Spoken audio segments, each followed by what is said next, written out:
je fais cette vidéo pour donner un suivi comment je dirais, à la déclaration que je vais faire prochainement euh, à un référent, une référente entre autres, Madame Guylaine Petit, sur ce qui nous réunit, donc les actes de pédophilie de, du curé de Morelec à mon encontre quand j'avais 11-12 ans. Voilà. Une chose que je veux dire, c'est quand j'y réfléchis bien, je suis quand même très en colère. Ça fait maintenant 2 ans que, pas 2 ans, que j'ai lancé cette procédure à l'invitation de mon épouse, qui m'a plutôt encouragé, puis suite à la vue d'un film que j'ai vu, qui s'appelle Silence, où des gars de mon âge, en fin de compte, étaient en train de parler de choses qui étaient arrivées, similaires comme moi, qui a eu les mêmes troubles.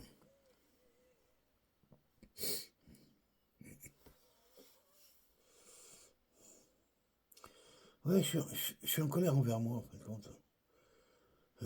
En colère envers un système peut-être qui n'a pas su m'écouter plus tôt, mais surtout parce que j'ai pas pu le dire, parce que à l'époque, ces choses-là, tu les vivais tout seul. Il n'y avait pas d'écoute, à moins peut-être dans des cas très particuliers. Et encore, moi, je n'en ai jamais vraiment entendu parler. Ça faisait partie d'une souffrance que les enfants portaient. Voilà. Alors, pas tous, hein, heureusement, mais suffisamment quand même. T'en parles pas, mais ça t'habite, ça t'abîme. Ça change ton chemin, ta perception. Tu sais plus où est le bien et le mal. Tu vois du plaisir dans de l'interdit. Ça devient outrageant. Une autorité qui agit ainsi. Je suis gosse, moi. Et un peu calculateur en plus.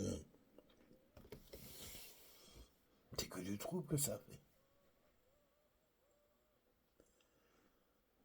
Il n'y avait des réponses nulle part. Il n'y avait que des, il y avait que des mensonges qui venaient.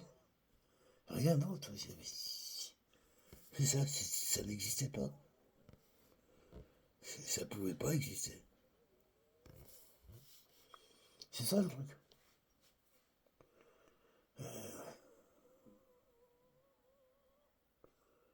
C'est une brûlure. Ça, ça cicatrise en même temps.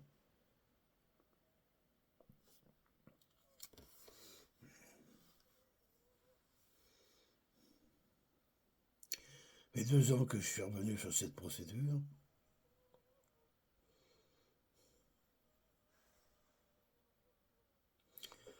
les 2 ans que j'y réfléchis en me disant oui, il y a de l'intérêt, parce qu'il y a de l'argent à gagner. Oui, certes, mais néanmoins, les questions n'ont pas de réponse pour autant. Je sens que toujours cette colère est toujours présente en moi. Et je compte un peu, justement, à travers cette période, qu'elle se libère. Hein, que réellement, j'arrive enfin à me dire que c'est pas normal.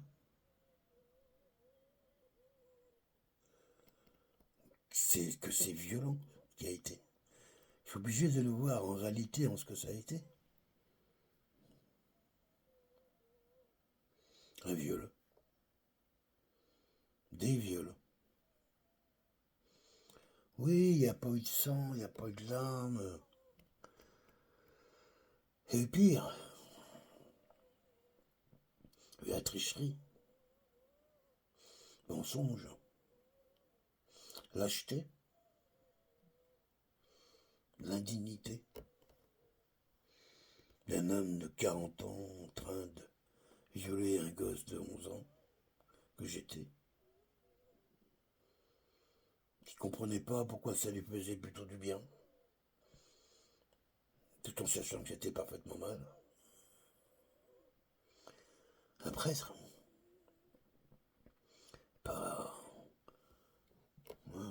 c'est pas du caillou, non, c'est un curé. Et un curé que j'aimais bien en plus, évidemment. Un curé actif, grande gueule, communiste, qui gueulait tout le temps, qui est souvent bourré, à la bière. C'est ça que je connaissais de lui. En général, quand il avait été lui qui était en surveillance, ça va, il nous emmerdait pas trop, quoi. Il était pas... On avait de l'air. C'était un foyer, il y avait beaucoup de discipline. Donc, on les laissait des raisons. Quand on faisait les devoirs et machin, il n'y avait pas une mouche qui devait voler. Donc après, bon, ça dépendait. Après, on pouvait se réunir entre 3 et 4, faire des trucs entre nous, quoi.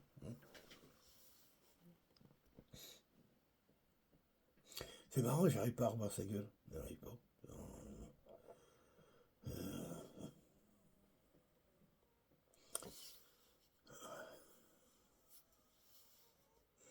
On m'a donné une photo de lui, une photo, on dirait un gangster. On a curé son soutane à l'époque, avec des lunettes noires. Matrix. Ouais, c'est ça un peu. Ouais, c'est ça, Matrix. Incroyable. Ce curé-là a été en scandale en permanence avec son évêque. Et donc j'ai toute la documentation qu'on m'a laissé lire et photographier de tous les documents sur une vingtaine, trentaine d'années même, jusqu'à son décès et un peu après d'ailleurs, sur sa succession, sa pauvre succession, comme souvent les curés d'ailleurs. Il buvait beaucoup et il était, comment on dirait, il avait tendance à organiser les choses à sa façon. Et pas comme l'évêque disait qu'il fallait faire. Et ça venait à heurter, sans parler qu'il prenait facilement disposition des, de l'argent, quoi. Qui dissimulait pas vraiment son alcoolisme, et surtout tous ses propos communistes, qui, qui faisaient que l'évêque était outré, quoi. Mais il y a des lettres incroyables, je veux dire, tu lis ça, tu dis, wow. T'as même fini avec des coups de fusil, quoi. Accident, pareil, il a eu un accident de voiture, il était bourré au volant, il a écrasé quelqu'un. Ah ouais, c'est dans son village. Il aurait pu me tuer, ce mec-là. On m'a confié à un homme comme ça, quoi. Des gosses comme nous, de notre âge, quoi. Un type violent, alcoolique, bagarreur.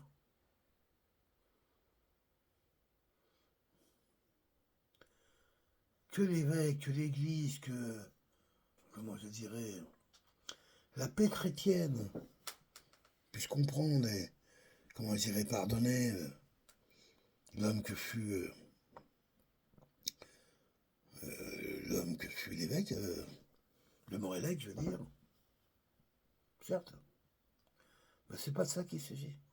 On peut pardonner la personne, le chemin, avant tout, il est à nettoyer. C'est une empreinte. Même si peut-être que le pardon participe certainement à un moment donné à, à nettoyer profondément, mais est-ce qu'on doit commencer par ça? Pas sûr. Pas comme ça, je le ressens. Moi, je pense qu'il faut. Au contraire, c'est ce que ça me dit, ces 2 années, il faut respirer. Faut que je respire ce qui s'est passé. Faut que je le reprenne. Que je le refasse vibrer en moi, que je ressente ce lien à l'endroit où ça s'est cassé. C'est pas pour refaire, on ne peut pas refaire ce qui a été fait. Mais on peut se rejoindre à nouveau, quoi.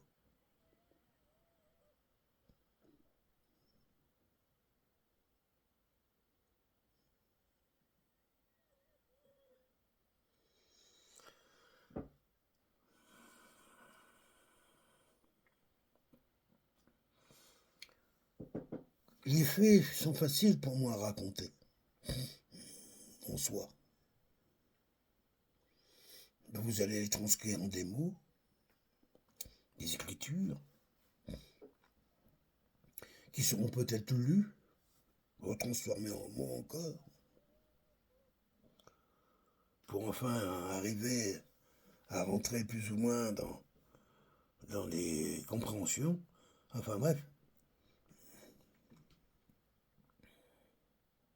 c'est une formule. Et on en a besoin, je comprends.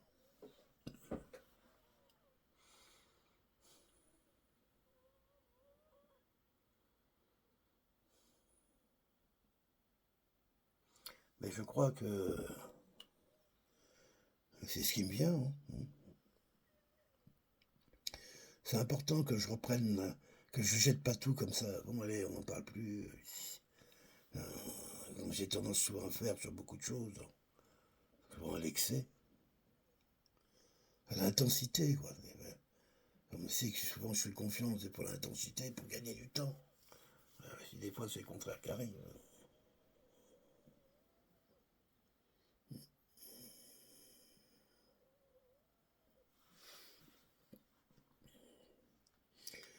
Cette colère, elle est profonde. Hein. Je me rends compte qu'elle est quand même une colère profonde parce que se retrouver à porter un secret qui n'en est pas un dès la plus tendre enfance et sur des sujets fragiles, c'est dur. Hein. C'est plus dur que de s'être fait enculer ou sucer.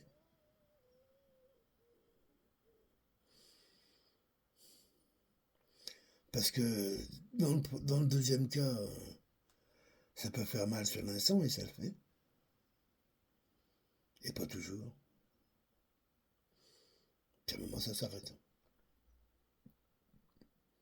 Dans le deuxième cas, ça peut durer toute la vie.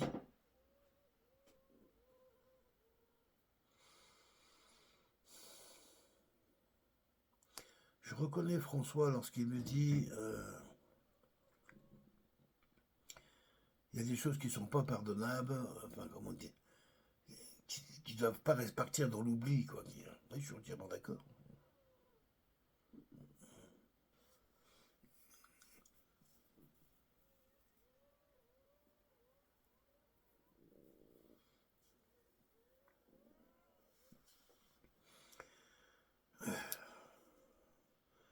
Oui, ce prêtre m'a fait énormément de tort. Il a attenté de ma vie future pour son plaisir à lui. Un homme d'amour et d'église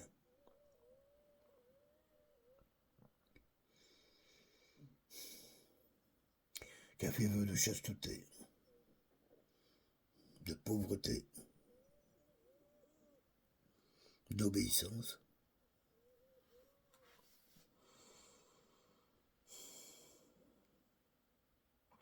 Et toi, gamin, tu te retrouves à porter un secret où ce type de bonhomme se trouve en premier lieu. C'est lourd. Même si à un moment j'ai pu croire que c'était peut-être un avantage ou une force, ça n'a pas duré longtemps pour me rendre compte très vite. C'était une charge, un poids. Lourd. Qu'il fallait évacuer au mieux. Oublier.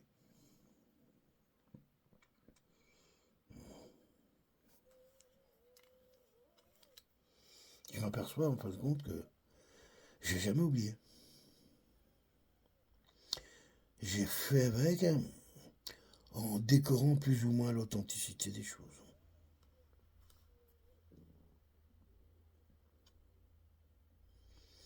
Oui, cet homme-là aurait pu me tuer. Il aurait pu tuer un gosse, ouais. C'est une bonne cible, hein. J'avais pas de parents pour me protéger avec le système, c'est tout.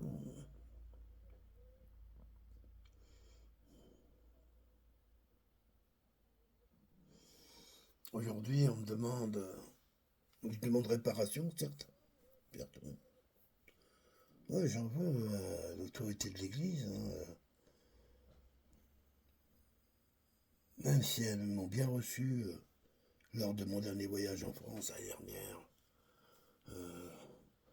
où j'ai été faire Saint-Jacques-de-Compostelle en même temps, enfin, je commence à le faire.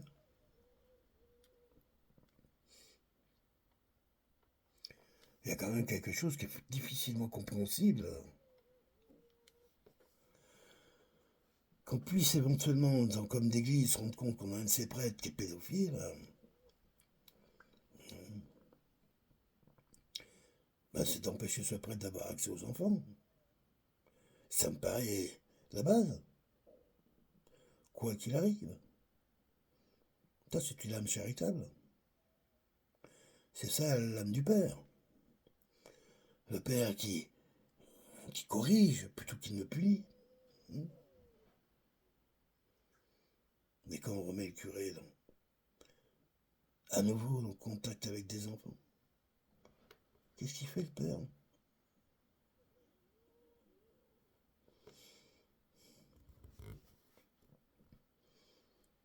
Qu'est-ce qu'il fait? Il est un menteur.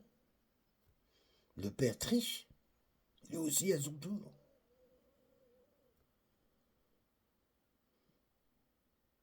Et pourquoi ça? Parce qu'on n'en parle pas dans les églises, c'est ça? Parce que c'est votre terrible secret. La sexualité chez les prêtres. Avec les gosses qui naissent. Les viols.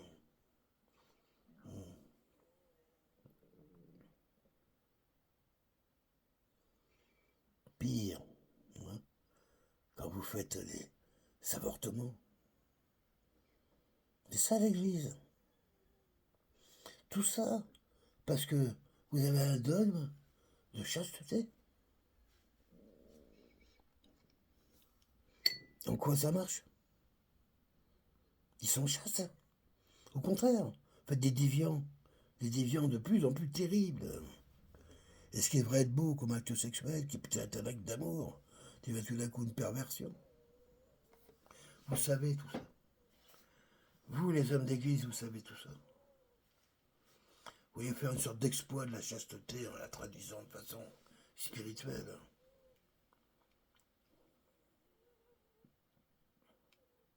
Je vous en veux pour ça, ouais, je vous en veux. De nous avoir exposés, en fin de compte, à des loups déguisés en brebis. Il y en a chez vous. Oui, oui, oui. Et des bien plus méchants.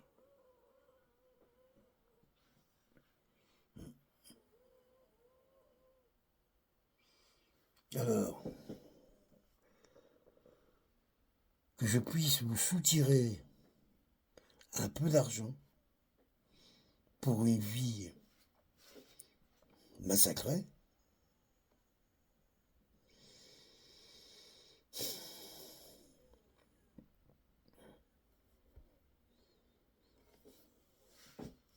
c'est un bien moindre mal.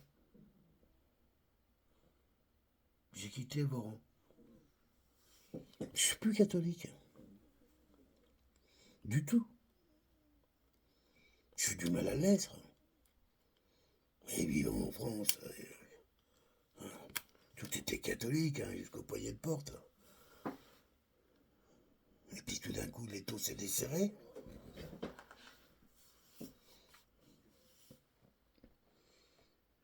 Et dans ma tradition historique, vous êtes présent. J'ai quitté vos églises. j'y vais de temps en temps à la messe quand j'accompagne. Voilà, parce que ça fait partie pour moi d'une tradition. Mais je n'ai jamais communié, mais ces histoires-là, c'est pas mon truc. Jamais.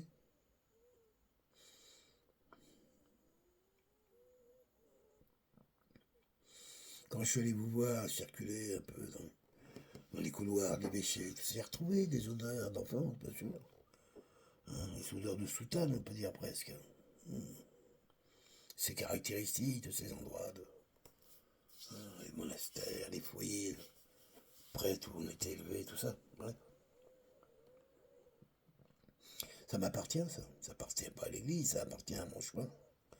Moi, ça n'a rien de religieux.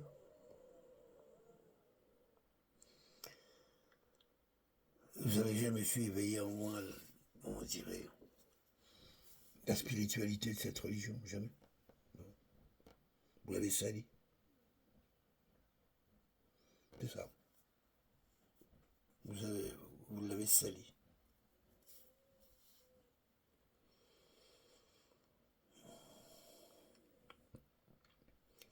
Bon, ça va faire peut-être un petit peu long, mais je continue.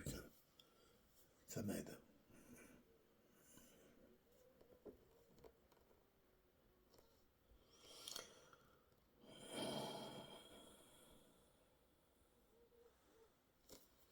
Une indemnité, bien sûr.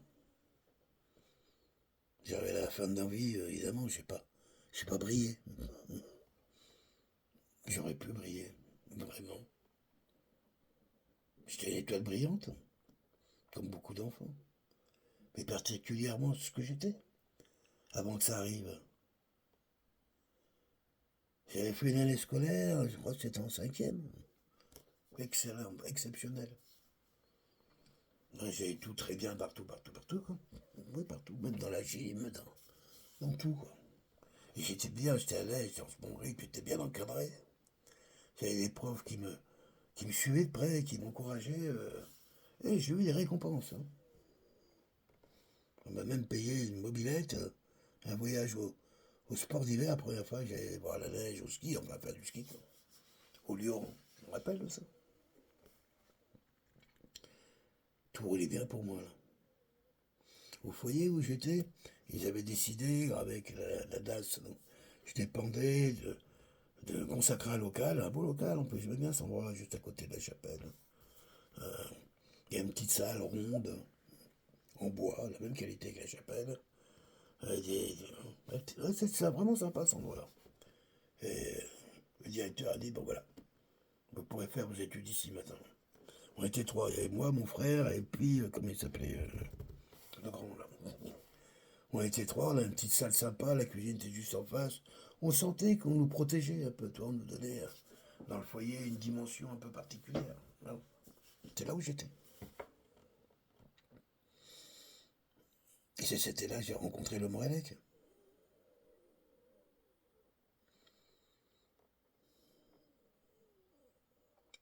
L'été, au foyer, beaucoup d'enfants retournaient dans leur famille. 95% des enfants, c'était des enfants qui avaient des problèmes, bon, avec leur famille, qui étaient retirés pendant les périodes scolaires, qui venaient le foyer faisait un type de scolarité pour des enfants un peu retardés quand même. Hein. Ouais, il y avait du lourd. Puis il y avait tous les cas sociaux, qu'on appelle ça aujourd'hui les cas sociaux. Et l'été, ils repartaient dans leur famille. Aux grandes vacances, à toutes les vacances d'ailleurs. Ce qui faisait que l'été, on était quasiment. On devait être 7 ou 8 ans. Soit il y en avait toujours un, deux ou trois, la famille ne pouvait pas, parce que patati patata, bref.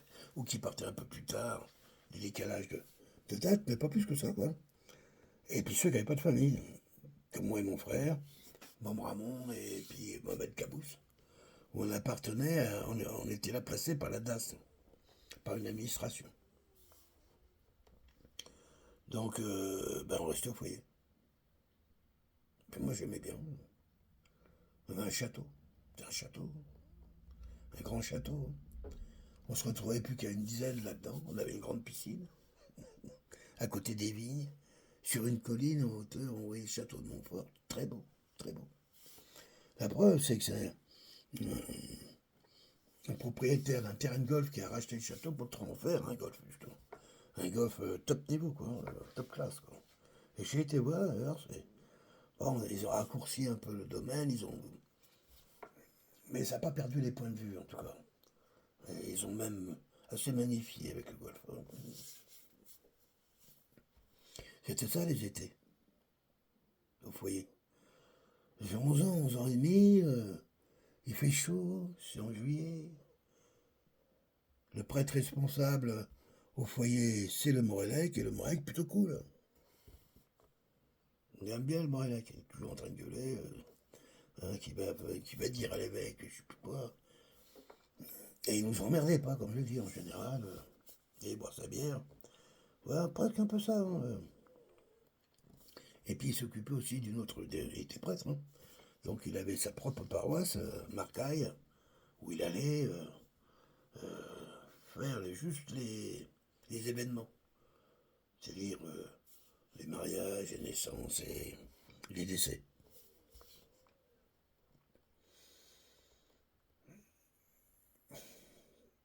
Comment ça s'est passé, je ne sais plus très bien, mais tant et si bien que, à un moment, il a eu besoin qu'on vienne avec lui à Marcaille, à l'église de Marcaille, hein, parce qu'il avait besoin d'un coup de main pour bouger un meuble ou juste comme ça.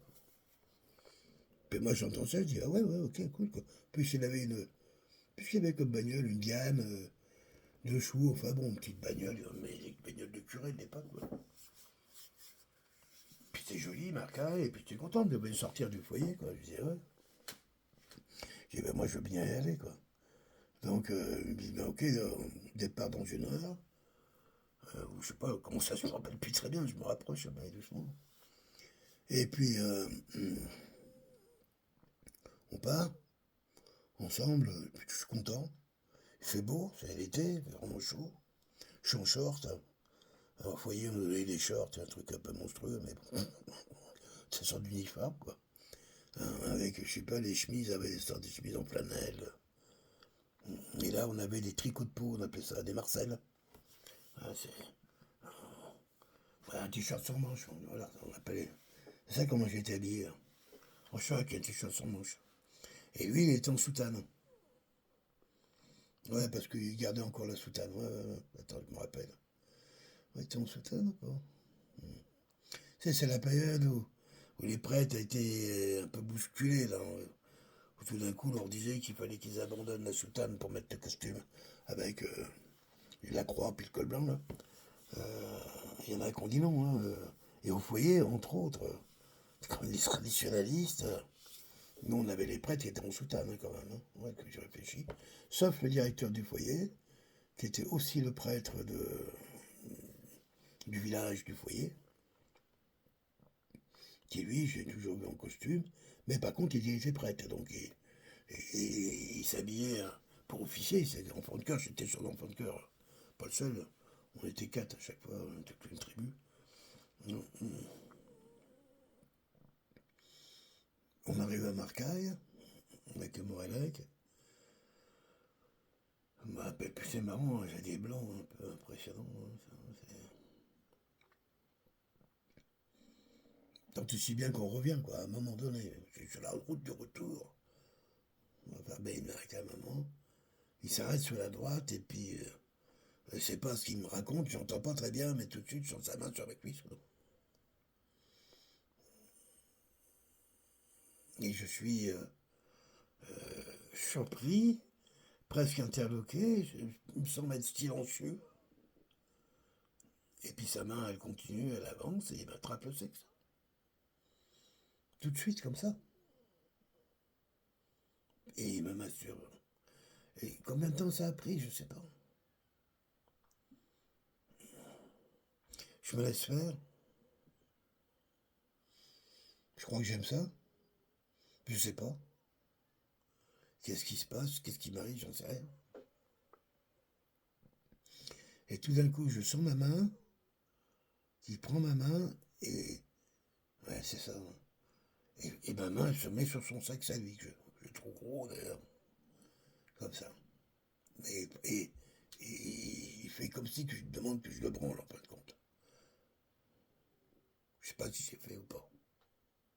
Je sais pas. Et puis, j'éjacule. On va dire ça comme ça, c'est un peu gros, mais... Et c'est bon. C'est raide, c'est violent, c'est tout ce qu'on veut. Mais en même temps, qu'est-ce qui se passe?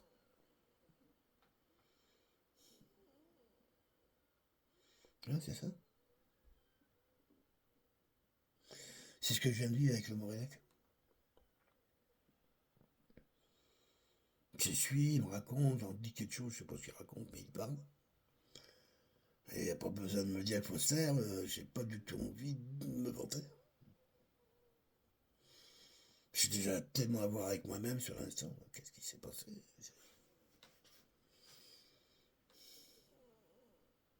C'est ça, éjaculer, c'est ça ce truc. C'était une transformation, quelque chose vraiment brutal et violent. Je crois que ça m'a rendu sourd tout le long du retour. Ouais, c'est ça.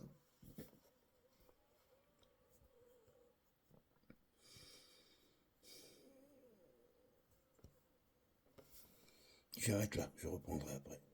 Ça va être trop long.